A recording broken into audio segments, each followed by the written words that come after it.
हिंद जागरण में एक बार फिर से आप सभी का स्वागत है। डालते हैं एक नजर आज की सुर्खियों पर।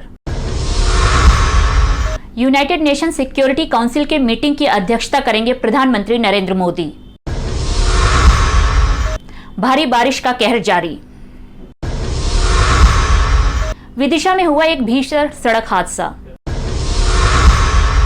भारत और बांग्लादेश के बीच मालगाड़ियों का नियमित संचालन शुरू।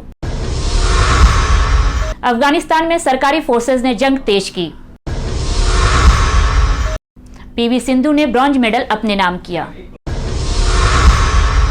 भारतीय महिला और पुरुष दोनों हॉकी टीमें सेमीफाइनल में। अब खबरें विस्तार से। प्रधानमंत्री Narendra Modi United nation security council की बैठक की अध्यक्षता करेंगे। वे ऐसा करने वाले भारत के पहले प्रधानमंत्री होंगे। यूनाइटेड नेशन में भारत के पूर्व राजदूत सैयद अकबरुद्दीन ने कहा कि बीते 75 साल में ऐसा पहली बार हो रहा है कि भारत के प्रधानमंत्री यूनाइटेड नेशन सिक्योरिटी काउंसिल की मीटिंग की अध्यक्षता करेंगे। भारत यूएनएससी का अध्यक्ष बन गया है। भारी बारिश कहर बरपा रही है। पहाड़ों पर भूस्खलन हो रहा है तो शहरों में सड़कों पर जल जमाव और सड़क धंसने की घटनाएं हो रही हैं। गांव के लिए ये बारिश आफत भरी साबित हो रही है। मध्य प्रदेश के रीवा में भारी बारिश के कारण एक कच्चा मकान भरभरा कर गिर पड़ा। 1 अगस्त को रीवा जिले के गुचियारी बहेरा गांव में कच्चा मकान गिर गया, जिससे उसके मलबे में दबकर एक ही परिवार के 4 लोगों की मौत हो गई। विदिशा में नेशनल हाईवे 146 पर रविवार सुबह एक बड़ा सड़क हादसा हो गया। इंदौर से जबलपुर जा रही एक स्लीपर कोच बस सागर रोड सिविल लाइन थाना क्षेत्र के ग्राम हिरनई के पास पलट गई। घटना सुबह करीब 5:30 बजे की है। सूचना मिलने पर पुलिस बल मौके पर पहुंच गया और बचाव कार्य शुरू कर दिया। बस पलटने से ड्राइवर समेत 14 यात्री घायल हो गए हैं। सभी को जिला अस्पताल लाया गया, जहां से गंभीर रूप से घायल 3 यात्रियों को भोपाल रेफर कर दिया गया है। यात्रियों के मुताबिक बस की हेडलाइट नहीं जल रही थी, फिर भी ड्राइवर बहुत तेजी से बस को लहराकर चला रहा था। यात्रियों ने उसे कई बार मना भी किया, लेकिन वो नहीं माना। भारत बांग्लादेश के बीच हल्दीबाड़ी चीलाहाटी रेल मार्ग से पहली मालगाड़ी 1 अगस्त से शुरू हो चुकी है। भारत और बांग्लादेश के बीच 1 अगस्त 2021 से हल्दीबाड़ी चीलाहाटी रेल मार्ग के माध्यम से मालगाड़ियों का नियमित संचालन शुरू हो गया है। भारतीय रेलवे ने पूर्वोत्तर सीमांत रेलवे के दमदीम स्टेशन से पत्थरों से लदी पहली मालगाड़ी को बांग्लादेश के लिए रवाना किया। 1947 में विभाजन के बाद भारत और तत्कालीन पूर्वी पाकिस्तान के बीच 7 रेल लिंक चालू थे। वर्तमान में भारत और बांग्लादेश के बीच 4 परिचालन रेल लिंक।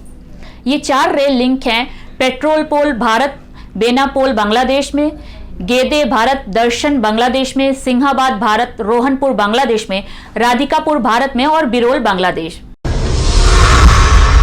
सिक्किम में वास्तविक नियंत्रण रेखा पर किसी तरह की झड़प से बचने और विश्वास और सौहार्दपूर्ण संबंधों की भावना को आगे बढ़ाने के लिए दोनों देशों की तरफ से अहम पहल हुई है। रविवार को उत्तरी सिक्किम के कोगराला में भारतीय सेना और तिब्बत स्वायत्त क्षेत्र के खंबा दजोंग में चीन की पीपुल्स लिबरेशन आर्मी के बीच हॉटलाइन स्थापित की गई। अफगानिस्तान को तालिबान के चंगुल से छुड़ाने के लिए सरकारी फोर्सेज ने जंग तेज कर दी है। अफगान फोर्सेस के साथ अमेरिकी बॉम्बर्स ने भी तालिबान के कई ठिकानों पर बमबारी की है। अमेरिकी विमानों की बमबारी में 250 से ज्यादा तालिबानी आतंकी मारे गए हैं। रक्षा मंत्रालय के अनुसार सेना ने जंग को तेज करते हुए गजनी, कंधार, हेरात, काबुल, बल्ख और कपिसा आदि राज्यों में आतंकियों के खिलाफ विशेष अभियान शुरू कर दिया है। सेना ने एक दिन में ही 254 आतंकियों को मार गिराया। भारतीय शटलर पीवी सिंधु ने शानदार प्रदर्शन करते हुए ओलंपिक में कांस्य पदक अपने नाम कर लिया।